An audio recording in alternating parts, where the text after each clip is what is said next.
Hello everyone, this is Dr. Sheetal Pandey. I'm a fertility and IVF consultant at Veda Care Mira Road. In this video हम बात करेंगे about adenomyosis. Adenomyosis एक ऐसी condition है जिसमें गर्भ में फीमेल्स के यूटरस में आई मीन टू से सूजन पाई जाती है। और ये सूजन क्या होती है? कुछ फीमेल्स में ऐसी जेनेटिक टेंडेंसी पाई जाती है कि जब भी वो मेंस्ट्रुएट करते हैं तो मेंस्ट्रुअल सेल्स पीरियड के फॉर्म में शरीर से बाहर निकलने के अलावा कुछ अमाउंट में गर्भ की दीवारों में भी जमा होने लगते हैं और ये एक्टिव सेल्स होते हैं। एक्टिव सेल्स से कहने का मतलब है कि जब जब मेंसेस होंगे इन एक्टिव सेल्स से भी थोड़ा बहुत मेंस्ट्रुअल फ्लो होगा। तो इस तरीके के एक्टिव एंडोमेट्रियल सेल्स जो नॉर्मली मेंसेस के टाइम पे बाहर आउटफ्लो में निकल जाते हैं वो गर्भ की दीवारों में जमा हो जाते हैं और धीरे धीरे जब वो एडिक्वेट मात्रा में गर्भ की दीवारों में जमा हो जाते हैं तो गर्भ में सूजन सी प्रोड्यूस हो जाती है। सूजन से प्रोड्यूस होने के अलावा पेशेंट को क्या दिक्कत होती है? जब जब मेंसेस होते हैं ये एक्टिव मेंस्ट्रुअल सेल्स भी थोड़ा बहुत ब्लीडिंग करते हैं, जिस वजह से गर्भ की दीवारों में सूजन के अलावा काफ़ी ज़्यादा तनाव पैदा होता है और उसकी वजह से पेशेंट को काफ़ी ज़्यादा पेट में दर्द महसूस होने लगता है। Apart from that excessive menstrual bleeding होना भी इसका एक कैरेक्टरिस्टिक है। So these women generally come to the clinic with severe pain at the time of menses. जैसे जनरली मेंसेस के समय पर हम मानते हैं कि एक आध दिन पेन होना हम नॉर्मल कंसीडर करते हैं, पर इन वेमेन को not only for a day और टू, मेंसेस आने के पहले से लेकर के मेंसेस आने के 4-5 दिन तक के भी कंटिन्यू अब्डोमिनल पेन रहता है। कई बार ये पेन बेसिक पेन किलर्स को भी रिस्पॉन्ड नहीं करता। लाइफ बिकम्स मिजरेबल, पेशेंट अपना जो रूटीन वर्क है नहीं कर पाते हैं। Drop out from work is so very common जब पेशेंट्स को एडिनोमायोसिस से रिलेटेड मेंस्ट्रुअल प्रॉब्लम्स होते हैं, इट बी पेन और heavy menses. How to diagnose adenomyosis?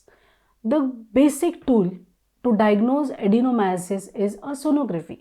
Sonography में ट्रांस एब्डोमिनली जब सोनोग्राफी करी जाती है, जिसे हम पेट पर से करते हैं यूरिन बैग फुल करके, उस सोनोग्राफी में एडिनोमायोसिस पिकअप होता है यदि वो बहुत ग्रॉस अमाउंट में है तो।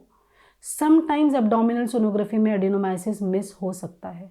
सो व्हेनेवर इस तरह के डाउट्स हों किसी पेशेंट में तो इंटरनल ट्रांसवेजाइनल सोनोग्राफी ज़रूर की जानी चाहिए so that we don't miss the diagnosis of adenomyosis. क्योंकि यदि एडिनोमायोसिस है तो उससे स्पेसिफाइड ट्रीटमेंट देने पर ही पेशेंट को रिजल्ट आएगा, वरना सिर्फ सिम्टोमेटिक ट्रीटमेंट पर पेशेंट कितना समय निकाल पाएंगे ये समझना ज़रूरी है। So sonography is the tool to diagnosis and specially possibly transvaginal sonography, जिसमें यदि कोई कंफ्यूजन होता है तो 3D सोनोग्राफी ऐड करने पर यह डायग्नोसिस और ज़्यादा कंफर्म हो जाता है। After diagnosis what is the treatment of adenomyosis? Adenomyosis के पेशेंट्स में medical as well as surgical दोनों ही तरह के ट्रीटमेंट अवेलेबल होते हैं। डिपेंड करता है कि एडिनोमायोसिस कितना और किस तरह से गर्भ में प्रेजेंट है। यदि एडिनोमायोसिस फाइब्रॉइड्स की तरह किसी किस्म का लंप गर्भ में बना देता है तो मेडिकल मैनेजमेंट कई बार उतना फ़ायदा नहीं दे पाता, दो डेफिनेटली पेशेंट को मेडिकल मैनेजमेंट पे शुरू में स्टार्ट कर सकते हैं। If there is result we can continue the treatment, but जब भी गर्भ में लंप के समान बन जाता है, जैसे फाइब्रॉइड एक किस्म का लंप होता है गर्भ में, तब सर्जिकल मैनेजमेंट ज़्यादा यूजफुल होता है। सो मेडिकल मैनेजमेंट में there is a boon in the gynaecology since past around I would say 10 years।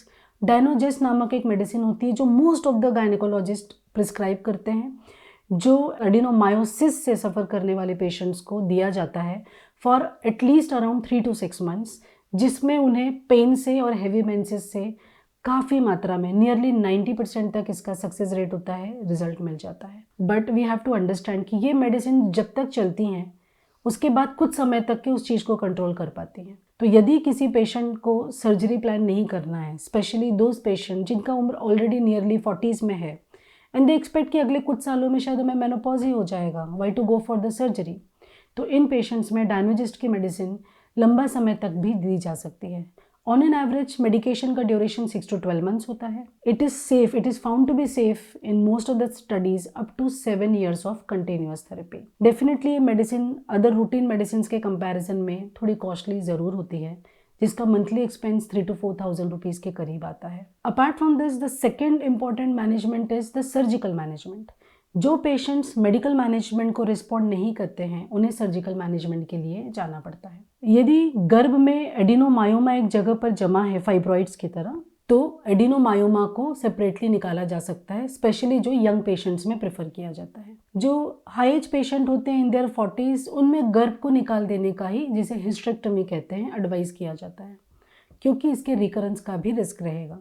Young patients में अर्ली एजेस में हम गर्भ को नहीं निकालना प्रेफर करते हैं, as we all know. So surgical management is either adenomyoma यदि फॉर्म हुआ है तो उसे निकालें in young age patients, and in old age patients to completely remove the uterus to avoid recurrence.